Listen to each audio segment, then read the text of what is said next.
नमस्कार दोस्तों, स्वागत है आपका books readers club Hindi channel पर। हम यहाँ पर मोटिवेशनल कहानी और book summary motivational book summary के अद्भुत संसार में आपको ले जाने के लिए तत्पर है। अगर आपको हमारा कंटेंट पसंद आता है तो कृपया हमारे चैनल को लाइक, शेयर और सब्सक्राइब जरूर करें। चलिए शुरुआत करते हैं आज की महात्मा बुद्ध की कहानी के साथ। एक बार महात्मा बुद्ध एक गाँव में अपने शिष्यों सहित घने पेड़ की छांव के नीचे बैठे थे। आसपास के लोगों से बहुत से लोग अपनी मानसिक समस्या लेकर महात्मा बुद्ध के पास आ रहे थे। महात्मा बुद्ध उन सबकी मानसिक परेशानियों का समाधान देते।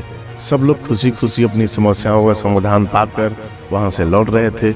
वहीं से कुछ दूर बैठा लोगों को बुद्ध के पास जाते देख एक दुखी भिखारी अपने भाग्य को कोसता हुआ यह सोचने लगा कि अभी कुछ देर पहले तो ये लोग दुखी मन से मुंह लटकाए उन महात्मा के पास गए थे और अब इतना खुश होकर कैसे वापस लौट रहे हैं। आखिर माजरा क्या है? जरा मैं भी जाकर देखूं कि वो महात्मा ऐसा कौन सा खजाना बांट रहा है इन लोगों को। वे इतने प्रसन्न हुए कि उनके चेहरे लाल हो गए हैं। जब वो दुखी भिखारी कुछ नजदीक गया तो उसने देखा ये महात्मा तो लोगों को प्रवचन देकर लोगों को दुख का निवारण कर रहे हैं। यह देखकर भिखारी के मन में भी तीव्र इच्छा हुई, क्यों न मैं भी इन महात्मा को अपना दुख बताऊं, मुझे भी अपने दुख का समाधान अवश्य मिलेगा। बस फिर क्या था, समाधान पाने की लालसा के लिए भिखारी महात्मा बुद्ध के सामने पहुंचा और हाथ जोड़कर प्रणाम करते हुए बोला, हे महात्मा बुद्ध, मैं भी लोगों की मदद करना चाहता हूँ। मुझे लोगों की मदद करने के लिए बहुत इच्छा है, लेकिन मैं कैसे मदद कर सकता हूँ? मैं बहुत गरीब हूँ, मेरे पास न तो पैसे हैं, न ही कोई ऐसी चीज है जिससे मैं किसी की मदद कर सकूं। मैं कोशिश करने पर भी किसी की मदद नहीं कर सकता। मुझे भगवान ने इतना गरीब क्यों बनाया है? हे महात्मा, मुझ पर कुछ कृपा करो।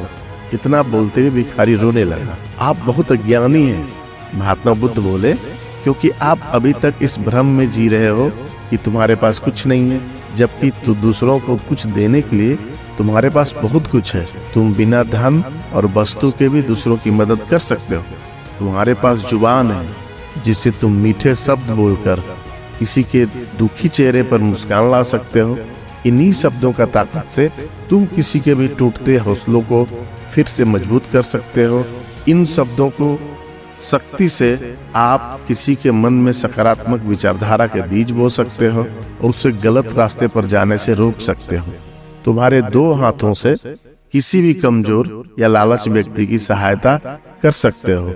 आपके दो आंखें किसी अंधे को रास्ता दिखा सकता है। तुम किसी के लिए दुआ कर सकते हो। यह हो सकता है कि उनके बुरे काम फिर से हो जाए। आप किसी के अच्छे स्वास्थ्य की कामना कर सकते हैं, लेकिन अज्ञानता बस तुम अब तक इस बात को नहीं समझ पाए और इस भ्रम में अब तक जीते रहे कि तुम्हारे पास मदद करने के लिए कुछ नहीं है। किसी की मदद करने के लिए धन और वस्तु का होना अनिवार्य नहीं है। बिना धन और बिना वस्तु के हम कई प्रकार से लोगों की मदद कर सकते हैं।